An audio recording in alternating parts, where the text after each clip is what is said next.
피할 수 없는 상황 속에서 오늘은 오르는 것 역시나 방산주부터 좀 체크를 해보도록 하겠습니다.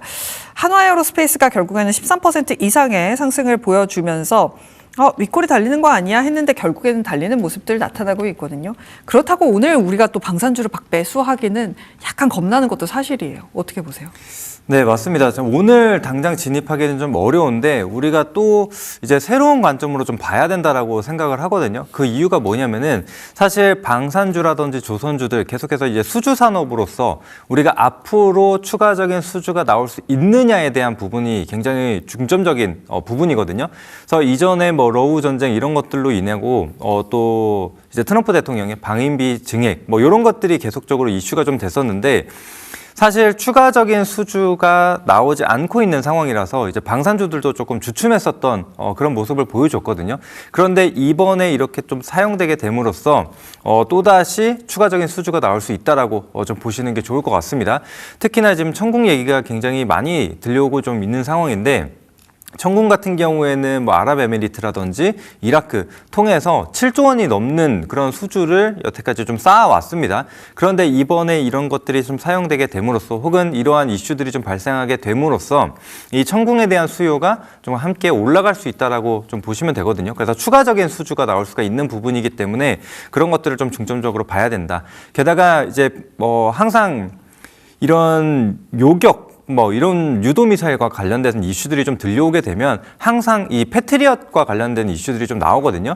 이제 미국에서 만든 건데 그거는 한 대에 10억 달러가 넘습니다. 그래서 하나로 계산하면은 1조 4천억 원이 넘는 거거든요. 그래서 상당히 비쌉니다. 그리고 미사일 한 발당 55억 정도가 발생이 되는데 반면 천궁 같은 경우에는 이제 장비값 같은 경우에는 한 절반 수준밖에 되지 않고 이제 미사일 같은 경우에는 한 발에 한 15억 정도라고 한다고 합니다. 이제 그런 것들로 봤을 때 패트리엇에 들어가는 비용이 워낙에 좀 비싸기 때문에 어떻게 보면 좀 가성비로 좀 볼 수가 있거든요. 그래서 지금 이러한 수요들이 늘어나는 상황에서 이런 천궁에 대한 추가적인 수주가 나올 수 있다라고 좀 보시면 좋을 것 같습니다. 그래서 이런 것들을 사실 제가 지난 금요일에 종목을 이미 좀 준비를 했거든요. 근데 마침 이런 것들과 좀 맞물려서 좀 급등을 좀 보여주고 있는데 제가 잠시 후에 이 부분은 또 안내 드리도록 하겠습니다. 네.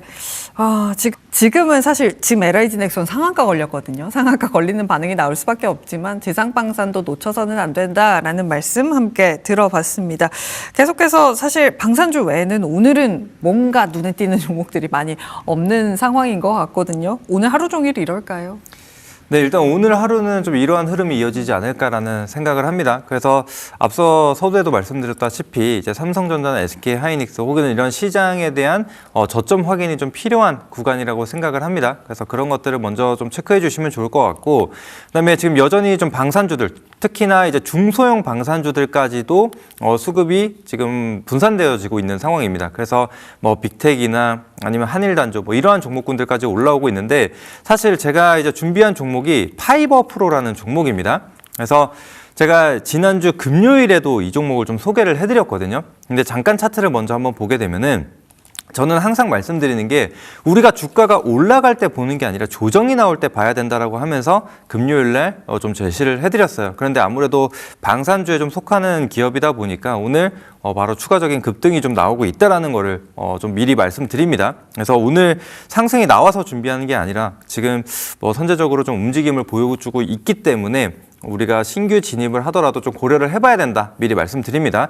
자, 일단은 파이버 프로 같은 경우에는 광섬유나 광센서 이런 것들을 이용을 해서 방산이나 뭐 다양한 산업군들의 이제 제품을 좀 공급하는 기업이라고 좀 보시면 되는데 이제 국내 유일하게 광섬유 자이로스코프를 좀 국산화한 기업입니다. 그런데 이게 천궁에 들어가요. 이제 그러다 보니까 지금 이러한 부분들이 같이 맞물렸다. 그래서 이전부터 제가 이제 파이버 프로 같은 경우에도 실적에 대해서 굉장히 강조를 좀 많이 드렸거든요.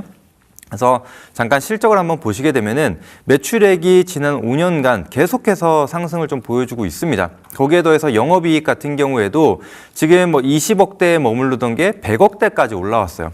그래서 지금 앞서 말씀드린 이 천궁 수출과 관련돼서도 계속해서 좀 맞물렸다라고 좀 보시면 좋을 것 같습니다. 그래서 이러한 것들을 우리가 좀 봤을 때 우리가 천공 수출에 대한 기대감이라든지 이런 것들이 더 많아진다라고 한다면은 파이버 프로가 같이 또 움직임을 보여줄 수 있다라고 생각을 하시면 좋을 것 같고요. 그다음에 최근에 또 핫한 게 우주항공이나 뭐 새로운 모빌리티에 대한 부분입니다. 그래서 이런 것들에 대해서도 마찬가지로 또 공급이 될 수 있다라는 부분. 그래서 방산과 다양한 복합 테마를 좀 가질 수 있는 기업이라고 좀 보시면 될 것 같고, 거기에 이제 실적까지 뒷받침이 되다 보니까 이러한 상승을 좀 보여줄 수 있다 생각을 해주시면 좋을 것 같습니다. 자, 게다가 이러한 지금 고부가 가치 솔루션을 공급하는 그런 기업으로서 이제 변화가 되고 있다. 그래서 이전에는 중소형주로서 좀 시장에서 소외됐었던 종목이지만 이제 시장에서 굵직한 이런 섹터들과 좀 맞물리게 되면서 다시금 이제 파이버 프로의 주가가 좀 올라가는 그런 구간이라고 봐주시면 될 것 같습니다. 그래서 지금 사실 목표가를 제가 단기적으로 이제 15,450원으로 잡았거든요. 그래서 이전에는 눌림이 나오고 있었다 보니까 이제 21선 기준선 구간으로 한번 돌파를 보자라고 했는데 이미 좀 돌파가 나온 상황이라서 크게 의미가 없을 것 같고, 만약에 금요일 날 추천주를 좀 보시고 매수하셨다라고 한다면은 우리가 이전 고점 구간 이제 18,000원 구간까지 좀 상향 조정해서 볼 수 있다라고 생각을 하거든요. 그래서 그 점 참고하시고, 역시나 지금 갭상승이 좀 많이 떴기 때문에 우리가 신규 진입을 한다 혹은 좀 조정을 본다라고 한다면은 지금 현재가 기준으로 한 5에서 7% 정도의 뭐 손절가 혹은 익절가를 좀 잡아두고 좀 보시는 것을 권장드리고 싶습니다. 네, 지금 미리 사실은 준비한 종목이었는데 굉장히 떠서 출발을 했습니다. 현재도 15%대 급등을 하고 있는 파이버 프로, 이미 목표 주가가 어느 정도 왔기 때문에 전고점 부근까지 함께 노려볼 수 있겠다라고 말씀 주셨습니다. 조금 더 가격 전략 궁금하신 분들 계실 것 같거든요. QR코드 통해서 함께 가격 전략